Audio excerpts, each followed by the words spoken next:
President of the American Islamic Forum for Democracy and the author of A Battle for the Soul of Islam, Dr. Zuhdi Jasser.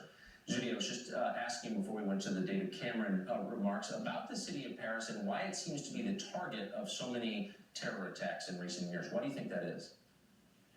Well, I think it's a cultural battle. It's a battle of ideologies, as the Prime Minister laid out, in that this is a battle between theocrats, those who want an Islamic state, not just ISIS, but all Islamic states. I mean, Saudi Arabia is the boot camp for ISIS. Iran, all the theocracies and dictatorships that brew these radicals.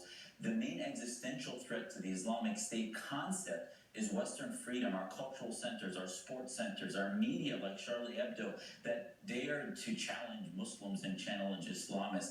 And yet when Prime Minister Cameron rolled out his project, his program in the UK against political Islam and against the ideology in July, the biggest counters to that were from Muslim Brotherhood front groups, from Islamists in the West that claim that the problem is just violence. So if we, listen, I love to hear from the President of France that it's an act of war, but now we need to declare who we're at war against. We're at war against Islamists, not just violent extremists, but Islamists. What's so sobering is that of all countries in Europe, I would say France has the strongest sense of its own secular society and the strongest commitment to assimilation, and yet they appear to have failed so miserably in assimilating immigrants from the Middle East. Why do you think that is, and what are the lessons for us here in the U.S.?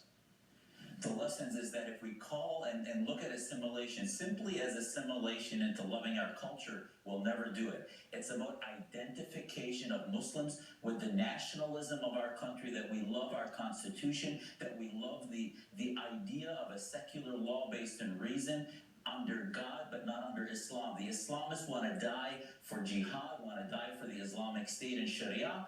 Muslims that are against it are going to have to lead this battle. If we're going to have a strategy, we have to take it away from being us versus them to being Muslims that are free versus Muslims that are theocrats. That's how we're finally going to win this long-term battle and get away from the whack-a-mole strategy that's been these constant terror attacks. But it begins, as you suggest, with a confidence in our own values, in our own secular constitutional values, and inculcating those in recent immigrants.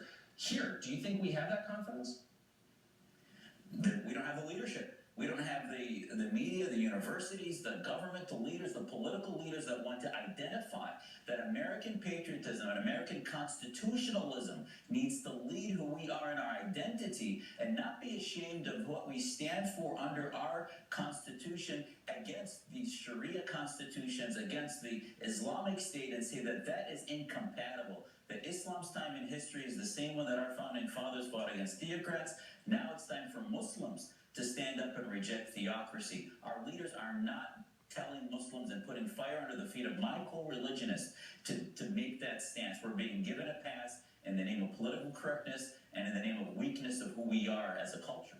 So smart, not surprisingly. Dr. Zuhdi Jasser joining us live this morning. Thanks a lot, Zuhdi. Appreciate it. Thanks, Tucker. Coming up next, more breaking news from